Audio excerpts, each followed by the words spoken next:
Duke pritur lajmin e fundit të Indis, sulmit të Indis në Pakistan, le të flasim pak minuta, sa të thot Ledio jemi gati, intermezzo quhet kjo, parantez dhe emision, pse Siria është një teatër lufte me Izraelit dhe Turqisë? Çfarë po ndodh atje? Ky dreq Trumpi prap në një telefonat duket apo kishte takuar Erdoganin, telefonat duket se ishte. Tani para 2 ditësh, telefonat, po. Thoshte shumë konstruktive etj etj. Xholani më than, ky që ka qenë me Al-Qaedan, ish Al-Qaeda, ftohet nga Macroni, e ka ftuar Macroni në Paris. Nuk e di se çfarë date. Ministra e jashtme gjermane vizitoi në Damas. Po vajti atje tani. Çfarë po ndodh? Tani çfarë po ndodh në këtë territor? E para një çfarë burimesh ka Siria që duan të hanë të gjithë? Çfarë ka në Siri vëlla? E para të fillojmë nga kjo. Se gjithmonë do të fillojmë nga kjo vëlla. Për çfarë sulmohet një vend? Sulmohet për të grabitur diçka apo jo? Çfarë ka Siria? Nuk po themi për pjesën terroriste për këto gjëra. Nuk po futim te kjo. Çfarë ka atje? Se Ukraina e dim se çka ka. Ka gjëra pafund. Ka minerale, ka toka, ka grur, ka gjithçka. Po Siria çka ka? E para çani ka naftë, ka gaz Siria çka ka? Siria ka shumë gjeopolitik, por nuk ka shumë thesare, por nuk ka shumë pasuri. Kjo është e vërtetë. Siria nuk ka shumë pasuri, e sigurt. Pak naftë që ndodhet në Siri, Siria nuk mbulon nevojat e veta me naftë. Dhe ajo ndodhet në pjesën kurde, pjesa e verë. Atëherë për çfarë bëhet kjo? Çfarë është gjithë këtë teatër e ke shtruar? Për çfarë është gjithë? Faktikisht është, unë do ta thoja. Dhe e bukur është që Izraeli dhe Turqia po luftojnë në Siri. Po luftojnë në Siri, kupton? Po luftojnë direkt me njëra tjetrën, po luftojnë në Siri. Pra nuk është teatër, po ose më mirë në këtë teatër Izraeli më fal që të ndërpres. Dhe një herë, këtë për info për njerëzit, ka gjithë kohë që godet në Siri me aviona, godet baza që nga dita që ra Asadi. Çuditshme është kjo. Dhe e bukur është kishte shtet nuk godiste. Bravo. Ose më mirë godiste në mënyrë të kufizuar. E bukur është që Erdogani pastaj del dhe bën deklarata kundër Izraelit. Ndërkohë Izraeli nuk dish deklarata ka bërë kundër Turqisë. Atëherë. Mund ma shpjegosh fjalë thjeshta si prallë për kalamajt vëlla? Shumë prallë. Sikur të lloja kalamajve. Është luftë për interesa dhe lufta për interesa në këtë rast është luftë llokmash. Po çfarë interesa është pas? Ti më the që s'ka gjë të madhe. Luftë llokmash, gjeopolitike. Turqia ka interes në madh sepse aty është celula e mbetur e kurdëve dhe aty mund të fillojë organizimi i shtetit kurd pasi është asfiksuar mundësia për pasjen e një shteti të kurdëve në Turqi, pakizës kurde në Turqi dhe në Irak. Atë ka zgjidhur. Pra Turqia ka hallin e kurdëve. E kurdëve problemi i parë. Ka një dimension tjetër çani debati, po e bëjmë shumë shpejt. Pri Turqia ka hallin e kurdëve, po Izraeli për t'i kaluar kështu. Ja po them pak. Izraeli do të vazhdoj skemën e tij. E para do të ndërpresi një herë përgjithmonë furnizimin e linjës së shiite nga Irani. Bukur. E dyta, pse jo, përveç Xholanit marrë dhe një pjesë tjetër. Sepse vazhdojnë akoma përveç lartësive të Xholanit që kanë qenë territore. Ne Xholani themi lartësive të Xholanit, malet është një pjesë në Golanit. Golan, okay, Golan shqip, je korrekt. Marrë dhe një pjesë tjetër dhe prandaj është fut në Suejda në pjesën ose më mirë po mbështet Suejda në pjesën e druzëve. Ka një dimension politik çani. Kush është dimensioni politik? Turqia dhe që janë kundërta. Kjo është pjesa e sunitëve, ose më mirë po themi kush janë etnit dhe religionet në Siri, sepse patjetër nëse të kujtohet, kërkojnë ndjes për të ndërprerje. Kur kemi diskutuar, kemi qenë në studio atë natë, kur ra Asadi dhe ne po e ndiqnim, dhe këtu në diskutime sipër kishte një lloj entuziazmi që mbaroi Siria gjithçka dhe unë ju kam thënë që nuk ka mbaruar lufta Siri. Të kujtohet dhe gjithë atëherë thonin jo. Sepse influencat në Siri janë nga të 4 anët, prandaj nuk mund mbarojë. Dhe ku jemi sot, pas kaq kohësh dhe aty vazhdon akoma konflikti. Se aty janë dhe rusët që kanë 2 portë. Mos haro, në mars, prill çani, në mars ne patëm tentativë për ta hedhur nga pushteti Xholanin, nëse kujtohet, ku mbetën të vrarë 1200 vet. Morën pjesë druzët, morën pjesë alauitët, morën pjesë sunitët, morën pjesë sunit, pjesa e mbetur e ushtrisë Asadit, morën pjesë kurdët dhe nëse nuk do të ndërhynte ushtria me aviacionin vet, ushtria turke me aviacionin vet, do ishte rrëzuar. Dhe që nga e kohë ne kemi hera konflikte, patëm konflikt para disa ditësh, javën e shkuar, para 2 javësh, më fal, patëm konflikt ndërmjet Sirisë, në kufinë e Sirisë me Libanin. Nëse kujtohet, u vran disa nga trupat siriane kufitare. Kemi disa ditë rresht që kemi konflikte poshtë në jug të Sirisë, në pjesën e Duruzëve. Por është çështje egoizmi morti gjini që ta kuptojmë valla. Gjithë kjo punë çështje egoizmi tek kafshësh që nuk rinë dot pa luftë, apo kanë hall të marrin territorin sepse duhet të shfryzojnë valla. Ta thash që si është puna? Ta thash që është pjesë gjeopolitike. Gjeopolitike do të thotë asgjë. Tre gjëra do të them. Qasja politike kush është? Turqia dhe pjesa tjetër e botës mbështet një Siri federale, Izraeli, se këtu është përplasje më madhe e mbetur tani, ndërmjet Turqisë dhe Izraelit. Ato për përplasje Siri. Pjesa tjetër pothuajse janë tërhequr. Ati janë dhe rusët. Kanë 2 baza ushtarake. Nuk janë aktiv fare pjesën, po ato baza pothuajse nuk janë Ati janë dhe amerikanët në një zonë në Siri. Janë tek pjesa kurde dhe ato do largohen. Ati janë dhe francezët një moment. Kanë dhe francezët atje trupa. Jo, nuk kanë francezët. Në Siri unë di që kanë dhe francezët trupa. Nuk kanë francezët trupa. Nuk kanë francezët trupa në Siri? Nuk kanë francezët trupa. Jo? Jo, nuk kanë. Po me ke ngatroj unë? Me këtë më të ngatroj? Me Shtetet Bashkuara të Amerikës. Duhet këtë francezë. Nuk kanë francezë, po të shënë si. Ta ndjekin pak, nëse mlejon ta ndjekin pak. Pra po thoja, ka qasje asimetrike ndërmjet Turqisë dhe Izraelit. Dhe Turqia duket se është dakordsuar dhe me pjesën e Francës dhe me pjesën tjetër të botës për ndjekur një linjë. Kush është linja? Rikthimi i Sirisë në një shtet të ri federativ, që dhe thot autonomi lokale, po jo autonomi politike. Dhe këtu bëhet fjalë kryesisht për kurdët. Dhe këtu është thelbi i historisë. Që mos qetëson Erdoganin ata. Qartë. Nga ana tjetër, këtë variant Izraeli e kundërshton, sepse Izraeli po luan kartën e minoriteteve etno-religjioze dhe prandaj ne patëm në mars atë tentativ për rrëzimin e qeverisë së Xholanit, ku mori pjesë në mënyrë indirekte, kush ishte mbështetja e jashtme, çani, Irani dhe Izraeli, apo jo, edhe financiare dhe ushtarake. Dhe ndërhyrja e Turqisë nuk ishte vetëm ndërhyrja e Turqisë, ishte edhe ndërhyrja underground e Shtetet Bashkuara të Amerikës, pavarësisht se nuk morën pjesë, sepse kurdët menaxhohen nga Shtetet Bashkuara të Amerikës. Shtetet Bashkuara të Amerikës kanë baza tek territori kurd, apo jo. Dhe kurdët dhe Shtetet Bashkuara të Amerikës janë ato që i dhanë garanci kurdëve për të ulur pas 3 ditëve për të bërë një marrëveshje me Xholanin. Pra, nëse e lidhim pak edhe me pjesën që diskutuam fillim të herës, Izraeli gjithnjë më tepër po lihet jashtë loje në politikën e Netanyahut, jo në interesat e ekzistencës Izraelit si shtet.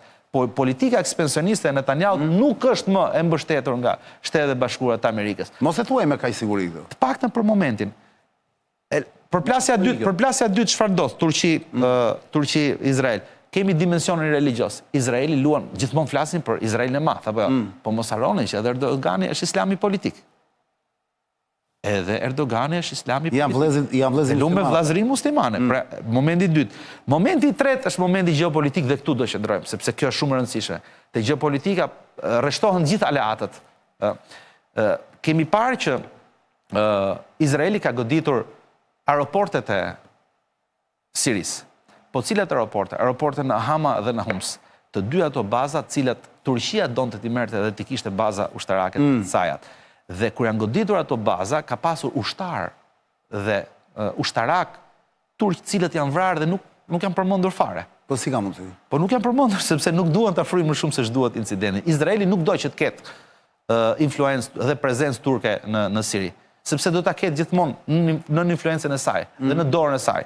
Mos harroni që në avionët Izraelit gjatë saj koha, që nga marsi, prilli sidomos, avionët Izraelit dhe flota dhe avionët ushtarak turq janë përplasur gati sa se janë konfrontuar në ajër, sepse turqët kanë filluar të bëjnë, si thuash, kontrolle edhe në hapësirën ku ndodhen poshtë druzët, ajo pjesa me ngjyrë pink, tani poshtë në jug Siris, aty janë druzët, janë një sekt. Një sekt i cili... Janë me Xholanit apo janë kundër Xholanit? Aty po bëhet luajtë, edhe tani para se të niseshim ne, kishte të vrarë aty. Po me kë janë këta druzët? Këto janë të ndarë sepse... Janë me Izrael apo janë me Turqi? Ky është problemi pra, druz kanë Izrael. Dakord. Druz kanë në Liban, druz kanë Siri. Por gjithsej në të gjithë rajonin mendohet që janë 1.5 milion druz. Por 700 deri 800.000 janë në Siri. Pra pjesa më e madhe e tyre janë Siri. Tani këtu ndërhyjnë gjitha grupet për të bërë një çarje. Dhe ka pasur edhe tani para se të vinim në emisione, kishte përplasje në poshtë në jug të Siris, ajo pjesa që është me ngjyrë pink, po ngjyrë Leila. Leila është, apo? Edhe tani ka pasur disa njerëz të vrarë, para një jave pati shumë më tepër, dhe historia është kush po i bën vrasjet atje. Janë dhe forcat e mbetura të Asadit. Lediom, më trego kur të kesh gati Indin. Janë forcat e mbetura të Asadit. E kam. Erdhëm. Janë grupet armatosore që janë jashtë Xholanit, cilët akoma ekzistojnë. Puna është kush i nxit ato? kush është interesuar që të ketë një destabilitet kush në Siri? Turqia jo. Izraeli po, sepse ka futur trupat e vetë. Izraeli ka hyrë kombësor. 30 kilometra. Po edhe Turqia ka bombarduar atje pra. Po pra, po Turqia është ajo cila ka vendosur paqen, ka përmbysë Asadin, ka disa miliona sirian brenda vetes. Përmbysë Asadin dhe solli një ish Al-Qaeda për. Po pra, po erdhi, unë jam kundër asaj, ti e di shumë mirë. Po ky ka qenë plani dhe i perëndimit, sepse mbështeten gjithë. Ti sa po fliset tani për një vizitë të tij në Francë, ndërkohë që Izraeli është kundër kësaj. Kjo është çështja. Pyetja madhe çani është kjo, çfarë po bëjnë Shtetet e Bashkuara të Amerikës dhe Irani në këtë histori? Nëse kujtohet, sepse edhe ato janë aktorë shumë të rëndësishëm. Nëse kujtohet, ka mbyllur këtu. Po, nëse kujtohet, shumë shkurt çani. Vizita e parë e Bezheskianit, presidentit të ri zgjedhur reformator të Iranit në New York, në Asamblenë e Kombeve të Bashkuara, ai u shpreh se në shtator-tetor të vitit kaluar, në shtator, ai u shpreh se është i gatshëm për të bisedime dhe për një marrëveshje me Shtetet e Bashkuara të Amerikës. Çfarë ndodhit nesër, të kujtohet çani? U vra Nasrullah. U vra Nasrullah të nesërmen. Pra u hodh ner një hap për të hapur dyert e bisedimeve me Shtetet e Bashkuara të Amerikës. Çfarë ndodhi më tej çani? Flasim pak për qendrimin e Shtetet e Bashkuara të Amerikës. Bibi Netanyahu kur ishte në Shtëpinë e Bardhë, presidenti Trump i tha që mbështet Erdoganin, e ka mik Erdoganin. Nëse të duhet një ndërhyrje nga ana ime, unë mund të negocioj, po kërkoj gjëra të logjikshme, nëse të kujtohet. Nuk e njoftoi Bibin për marrëveshjen, për tentativën ose për hapat për të bërë një marrëveshje, por i troqi veshin, mos godit Iranin gjatë kohës që unë jam duke bërë marrëveshje. Ndërkohë, tani që po flasim, të hënën ai niset për një vizitë në lindjen e mesme dhe deri tani nuk është planifikuar vizita e Izraelit. Pra me pak fjalë, çani, në këtë teatr lufte midis Izraelit dhe Turqisë, kur themi Turqia nuk është vetëm Turqia, mos haro që Izraeli është një aleat shumë i rëndësishëm i Shtetet e Bashkuara të Amerikës, por Turqia është gjithashtu një aleat shumë i rëndësishëm i Shtetet e Bashkuara të Amerikës në NATO. Kështu që nuk mund të dalë kundër. Unë atë që po shoh është kjo që Trump i kërkon ta stabilizojë, të ulë tensionet në rajon, nuk kërkon të zhduk Izraelin. Ore deri tani po duket se po i ndes më shumë pra. Tani do se kjo është. Fakti që bëri marrëveshje, se edhe marrëveshja ka një problem madh, marrëveshja me udhët çani. Se ka bërë. Për çfarë u mbyll marrëveshja? Jo, nuk është bërë. U mbyll marrëveshja. Nuk është bërë pra, do ta bëjmë tha, jemi e njoftoi, urdhëroi tani kur po vija në emision, ushtria amerikane kishte marrë urdhër nga Shtëpia e Bardhë asnjë sulm drejt hudhëve. Asnjë sulm. Tani ç'është debati i madh që bëhet është kjo çani. Debati i madh që bëhet është kjo. Okej. Shtetet e Bashkuara të Amerikës nuk do sulmojnë hudhët. Po hudhët çfarë nuk do sulmojnë? Vetëm anijet luftanijet, apo edhe anijet tregtare. Tani bëhet fjalë për anijet tregtare që të kalojnë në... Ore, Izraeli, kush i punon interesa e Izraelit të mesme? Sepse Amerikanët, dhe Trumpi do zgjidh problemet për vetën e vet. Izraeli... Mund më thuash kush e mbron Izraelin këtë? Izraeli i ka të garantuar interesat e veta. Kush po e ngacmon Izraelin?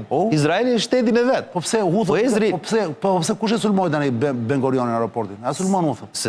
Sepse ai ka gjithë problemeve aty ku nisi dhe aty ku do mbyllet është Gaza. Ajo filloi. Ore zotri, këtu është Gazën filloi. Ore është punë e Iranit, më çfarë? Edhe një herë, patjetër që është Irani. Po jo dhën barku për Gazën. Patjetër, e tham fillim herës që është. Po e tham që është hallka e mbetur e Iranit. Po ç'patë? Edhe Irani, edhe Irani përdor hudhët për presion. Pse mos e themi më? Izraeli, pavarësisht nga kritikat që mund të kenë palët më.